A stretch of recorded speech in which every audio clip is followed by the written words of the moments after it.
बातों बातों में सिमरन ने शशांक से उसके बच्चों के बारे में राय जानना चाही।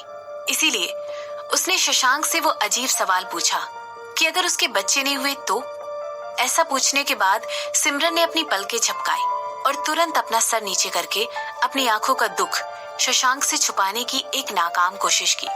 शशांक ने बात का जवाब देते हुए कहा, मुझे इस बात से कोई फर्क नहीं पड़ता है, मैं फिर भी तुमसे शादी करूंगा।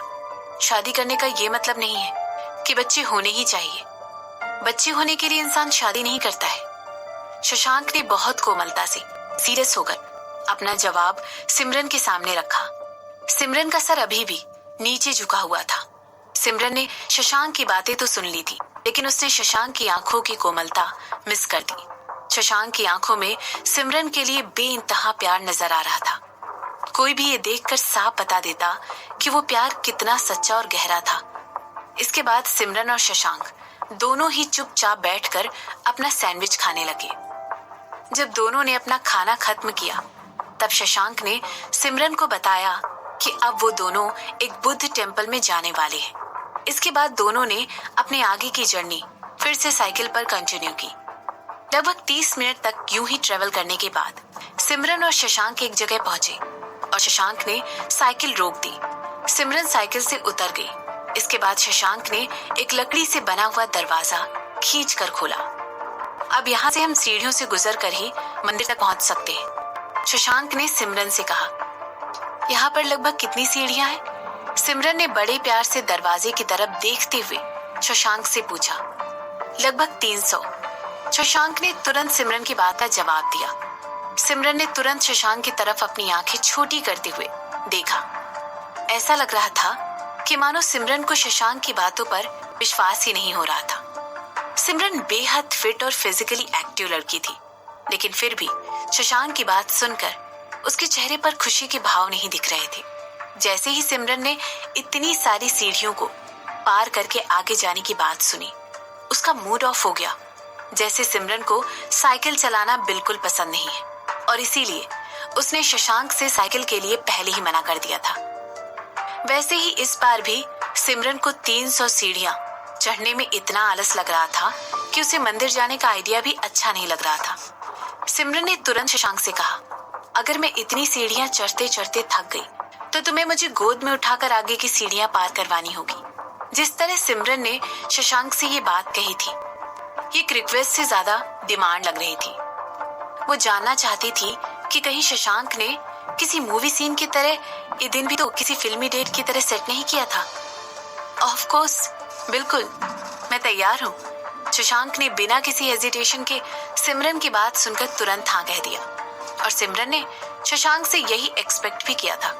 सिमरन को लग रहा था कि शशांक ने हर चीज इतने अच्छे तरीके से प्लान की हुई थी कि उसे कुछ भी कहने का मौका ही नहीं मिल रहा था। शशांक सिमरन के पास आने की कोई भी अपॉर्चुनिटी मिस नहीं करना चाहता था।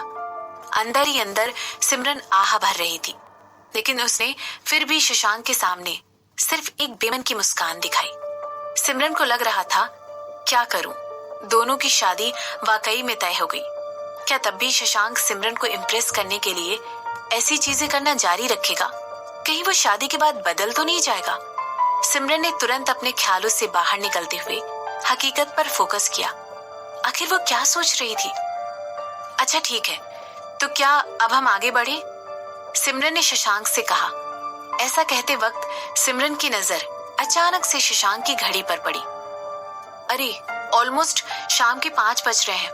मुझे नहीं लगता कि हमें इतना टाइम मिल पाएगा कि हम रिजॉर्ट में वापस जाकर फायरफ्लाई फेस्टिवल देख सके। तो क्या हुआ, हम दोनों मिलकर मंदिर से भी फायरफ्लाई फेस्टिवल का मजा ले सकते हैं, इडियट। शशांक ने सिमरन की बात का जवाब देते हुए कहा। इसके बाद शशांक ने अपनी बात को आगे बढ़ाते हुए कहा, तुम्हें पता है, इस शहर में फायरफ्लाई फेस्टिवल देखने का सबसे बेहतरीन स्पॉट वही है। मैंने हम दोनों के लिए मंदिर के बाहर ही डिनर भी अरेंज करवा दिया है। हम डिनर के मजे लेते हुए फायरफ्लाई फेस्टिवल का आनंद उठा सकते हैं। ओह, सिमरन ने शशांक की बात का जवाब दिया।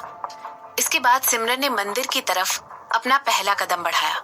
ऐसा करते वक्त शशांक सिमरन के बिल्कुल बगल में खड़ा हुआ था। दोनों बहुत ही शांति के साथ सीढ़ियां चढ़ते हुए ऊपर जा रहे थे। दोनों अपने ही ख्यालों में खोए हुए थे। लगभग 100 से ज्यादा सीढ़ियां चढ़ने के बाद सिमरन ने अचानक से सीढ़ियां चढ़ने बंद कर दी। सिमरन का चेहरा एग्जर्शन की वजह से लाल हो गया था। इसके बाद सिमरन ने शशांक की तरफ उम्मीद भरी नजरों से देखते हुए कहा, चलो अब उठाओ मुझे।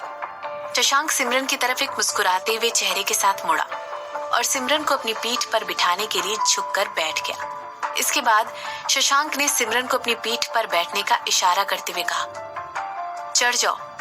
सिमरन तुरंत कूदकर शशांक की पीठ पर चढ़ गई और उसने अपने दोनों हाथ शशांक की गर्दन के इर्द गिर्द रखे और उसे कसकर पकड़ लिया। जब इस आदमी ने ऑलरेडी सब कुछ सेट किया हुआ था तो सिमरन ने सोचा कि क्यों ना इस आदमी को इसके ही प्लान में फंसाया जाए। क्यों नहीं इसे दिखाया जाए कि किसी को अपनी पीठ पर बिठाकर 100 से भी ज्यादा सीढ़ियां चढ़ने पर क्या हाल होता है। आखिर इसे भी तो पता चले कि हर बात में वादा करने का क्या नतीजा होता है। जैसे ही शशांक सिमरन को अपनी पीठ पर बिठाकर अपने कदम आगे बढ़ाने लगा, सिमरन के चेहरे पर एक हंसी आ गई। सिमरन देखना चाहती थी कि आखिर कितनी देर शशांक उसे इस तरह पीठ पर चढ़ाकर आगे बढ़ता है। कहीं वो अपने आप को थका हुआ बताने में शर्म तो नहीं महसूस कर रहा। कहीं उसे ऐसा तो नहीं लग रहा है कि अगर वो सिमरन से कहेगा कि वो थक गया है तो उसका एंकर खत्म हो जाएगा और उसकी इज्जत पर बात आ जाएगी। यही सब कुछ सोचते हुए सिमरन ने धीरे से अपना चिन शशांक के कंधे पर रख दिया। सिमरन की आंखों में एक शरारत साफ दिखाई दे रही थी। इसके बाद सिमरन ने शशांक के कदमों को गिनना शुरू कर दिया। वो गिनने लग गई। 1, 2, 3, 10, 20, 40, 50, 75, 100। सिमरन को विश्वास ही नहीं हुआ कि इतनी सारी सीढ़ियां किसी को पीठ पर बिठाकर चढ़ने के बाद भी शशांक की सांसें बिल्कुल नॉर्मल चल रही थी। वो बिल्कुल भी थका हुआ नजर नहीं आ रहा था। वो हाँफ भी नहीं रहा था। सिमरन को लगा था कि 100 से भी ज्यादा सीढ़ियां चढ़ने के बाद तो किसी का भी दम आसानी से निकल जाएगा और उसे अपना पेशेंस खोने पर मजबूर कर देगा। लेकिन शशांक के साथ ऐसा कुछ भी नहीं हुआ। सिमरन ने हैरानी के साथ शशांक से पूछा, हे, तुम कितनी एक्सरसाइज करते हो?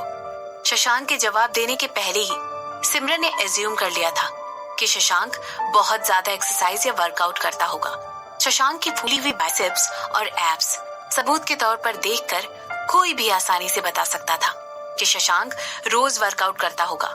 मगर 100 सीढ़ियां और वो भी किसी को अपनी पीठ पर बिठाकर चढ़ना कोई आसान बात नहीं थी। इतनी देर चढ़ने के बाद तो किसी को भी थकान के एटलीस्ट कुछ साइन तो शो करने चाहिए। हर रोज शशांक ने सिमरन की बात का जवाब देते हुए कहा।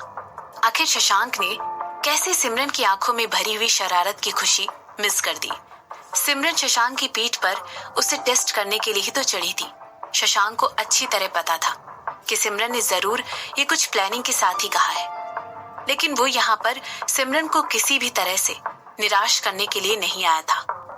वो यहाँ पर सिमरन को इम्प्रेस करने के लिए आया था। इसके बाद सिमरन ने शशांक से कुछ नहीं कहा, बल्कि सिमरन ने वहां पहुंचने के बाद अपनी नजरें इधर उधर घुमाकर वहां के नजारे का जायजा लेना अच्छा समझा।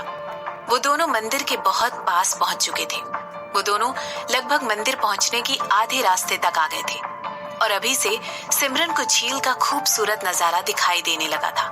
अब सिमरन को समझ आ रहा था कि शशांक ने मंदिर आने का फैसला क्यों किया था, क्योंकि मंदिर बहुत ऊंचाई पर था। वहां से झील का नजारा रिजॉर्ट के मुकाबले ज्यादा साफ दिखाई दे रहा था। क्या तुम थक गए? सिमरन ने पूछा। नहीं, मैं बिल्कुल नहीं थका हूँ, शशांक ने सिमरन का बात का जवाब दिया। तो क्या तुम्हें लगता है कि मैं बहुत भारी हूँ? सिमरन ने शशांक से पूछा। हाँ, तुम हो, शशांक ने बेबाकी से सिमरन को सच सच जवाब दिया। तो क्या तुम कहना चाहते हो कि मैं बहुत मोटी हूँ? सिमरन ने गुस्से में शशांक से पूछा। नहीं, तुम तो बहुत पतली हो, तुम्हें तो और ज्यादा खाने की जरूरत है। आगे से मैं कोशिश करूंगा कि मैं तुम्हारे लिए बहुत सारा खाना बनाऊं ताकि तुम ज्यादा खाना खा सको और तुम्हारा वेट थोड़ा बढ़ जाए, शशांक ने सिमरन से बहुत ही भोलेपन में कहा। सिमरन को शशांक का ये जवाब सुनकर समझ नहीं आ रहा था कि वो शशांक की इस बात पर रोए या हंसे। क्या शशांक को ये बात नहीं पता थी कि वेट जैसी चीज औरतों के लिए कितना सेंसिटिव इश्यू होता है? ये आदमी क्या वाकई में इस आदमी की पहले कभी कोई गर्लफ्रेंड नहीं रही है? इसके बाद दोनों के बीच फिर से शांति हो गई। दोनों फिर से चुप हो गए थे। थोड़ा टाइम और पास होने के बाद शशांक फाइनली सीढ़ियों के टॉप पर पहुंच गया। सिमरन तुरंत शशांक की पीठ पर से उतर गई और ऊपर पहुंचकर वहां के सुंदर नजारे को देखने लगी। सिमरन के सामने एक बहुत बड़ा सा गेट था। गेट के अगल बगल बहुत बड़े बड़े पिलर नजर आ रहे थे। उन पिलर्स की वजह से छत को बहुत अच्छी तरह सपोर्ट मिला हुआ था। गेट से आगे जाकर एक लंबा पथरीला रास्ता था। वो रास्ता इतना लंबा था कि सिमरन को उस रास्ते का कोई अंत नजर नहीं आ रहा था। ये खाली पड़ा हुआ वीरान मंदिर है। यहाँ पर एक बड़े से गेट के अलावा बस एक बम्बू से भरा हुआ जंगल ही है।